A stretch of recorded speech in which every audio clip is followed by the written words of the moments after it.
এক বছর আগে আমি যখন এই চ্যানেলটা খুলি তখন আমার ভালোই ভিউ আসতো ভিডিওতে। তারপর যখন বাবু পেটে এলো তো তখন থেকে আমি আর ভিডিও করতে পারতাম না, শরীরটা আমার খারাপ থাকতো। তো আমার অতটা ইচ্ছা হতো না করতে, ভিডিও করে সেগুলোকে এডিটিং করে আবার আপলোড করতে। তো তখন থেকে আমার কিন্তু চ্যানেলের রিচটাও একদম ডাউন হয়ে গেছে।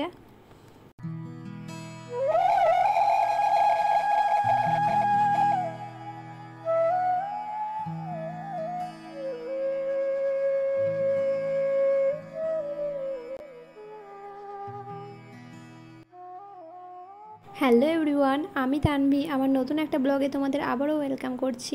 তোমরা সবাই কেমন আছো? আশা করি ভালো আছো, আমরাও বেশ ভালো আছি। আজকের ব্লগটা সকাল থেকে স্টার্ট করছি। আর সকালে আমি ঘুম থেকে উঠে এখন একটু ব্রাশ করে নিচ্ছি। আমি কিন্তু ঘুম থেকে উঠে একদম ব্রাশ করতে চলে যাই না, কিছুক্ষণ বসে থাকি, মনটা একটু ভালো করি, তারপরে ব্রাশ করি। আমি ঘুম থেকে ওঠার আগেই দুধওয়ালা কাকাটা দুধ দিয়ে চলে যায়। তো ঘুম থেকে উঠে আমি দুধটা আর কি হাঁড়ির মধ্যে ঢেলে জাল দিয়ে নিলাম, আর তার সঙ্গে চাটাও খেয়ে নিলাম।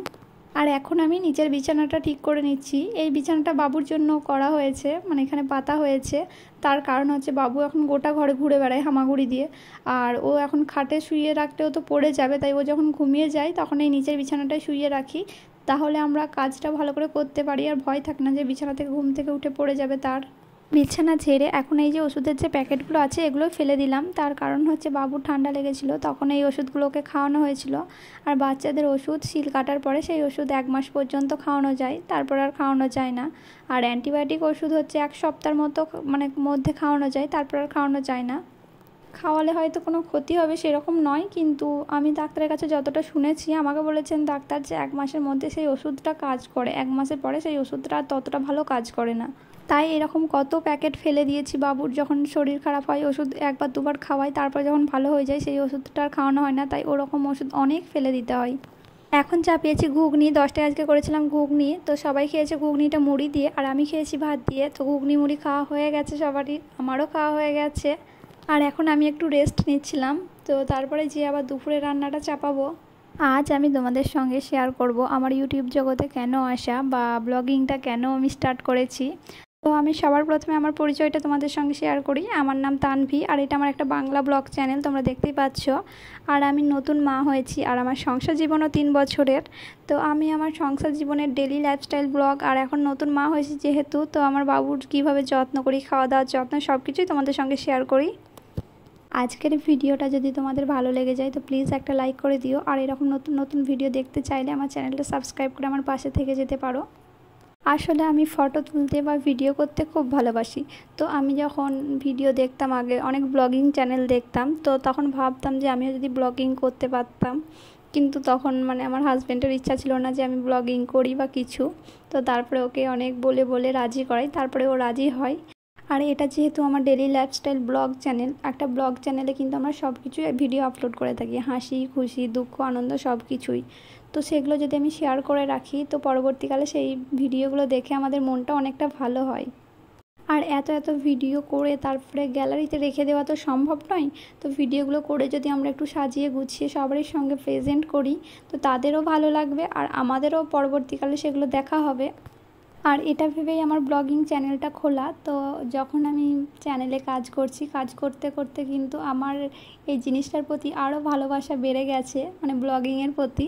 1 বছর আগে আমি যখন এই চ্যানেলটা খুলি তখন আমার ভালোই ভিউ আসতো ভিডিওতে। তারপর যখন বাবু পেটে এলো তো তখন থেকে আমি আর ভিডিও করতে পারতাম না, শরীরটা আমার খারাপ থাকতো।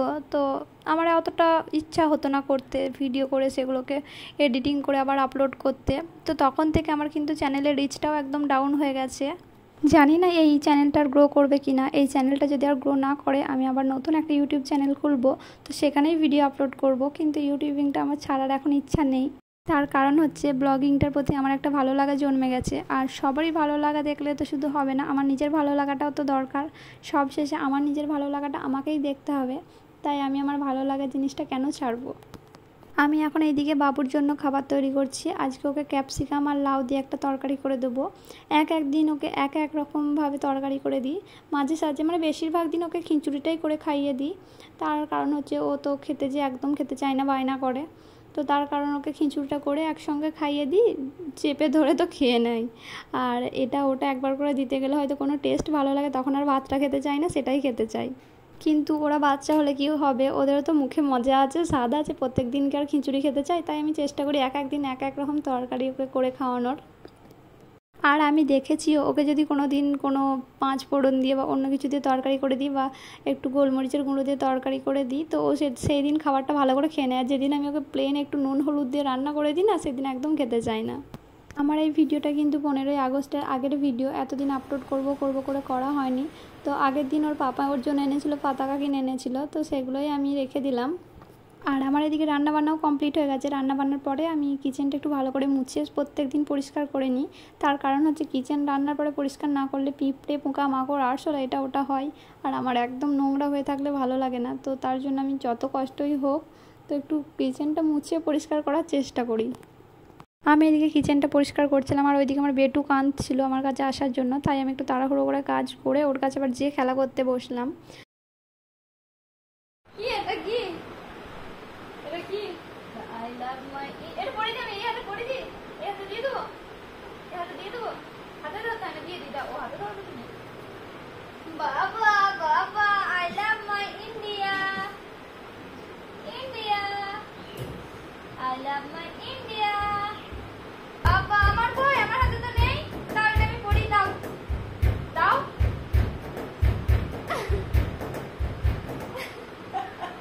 আচ্ছা নাচা নাচা নাচা না।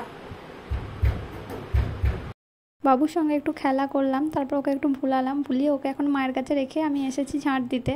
আর একটু করে ঝাঁট দিচ্ছি আর একটু করে ওর কাছে যাচ্ছি, ওকে একটু খেলা দিয়ে আসছি। এইভাবেই আমাকে কাজ করতে হয়, একবার করে ওর কাছে যেয়ে ওকে খেলা দিয়ে আসতে হয়, আবার একটু করে কাজ সেরে নিতে হয়। রান্নার পরে ঝাঁট না দিলে একদমই হয় না, পুরো ঘর একদম নোংরা হয়ে যায়। আর সকালে ঘুম থেকে উঠে একবার ঝাঁট দেওয়া হয়ে যায়, তারপরেও আবার রান্নার পরে ঝাঁট দিতে হয়। এই ব্যাগটা কার? আমার আমার গো। এটা এটাকে হাতে দিবে, এটা হ্যাঁ এটা কার? এটা কার? এটা আমার। এটা কার? কার এটা কার?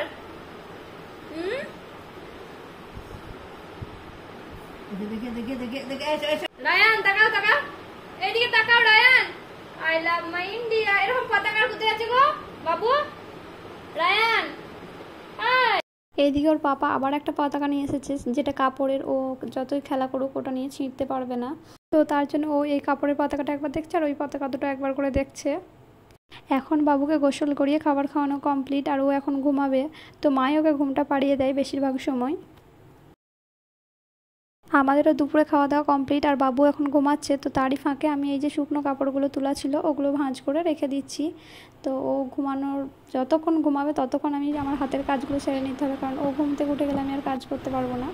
ছোট বাস্কেটের মধ্যে আমি হাতের কাছে কিছু প্যান্ট জামা আর ছোট ছোট কাপড় মানে ফালিয়াগুলো নিয়ে নিলাম, যাতে ও হিসু টিসু করলে আমি চেঞ্জ করে দিতে পারবো তাড়াতাড়ি, কারণ এখান থেকে বার করে চেঞ্জ করতে দেরি হবে। আর আমি ওর যত জামা কাপড় সব এখানেই রাখি। তো প্রত্যেক দিন বার করা হয় কিন্তু গোছানো হয় না, আজকে একটু টাইম পেলাম তাই গুছিয়ে নিলাম ঝটপট করে।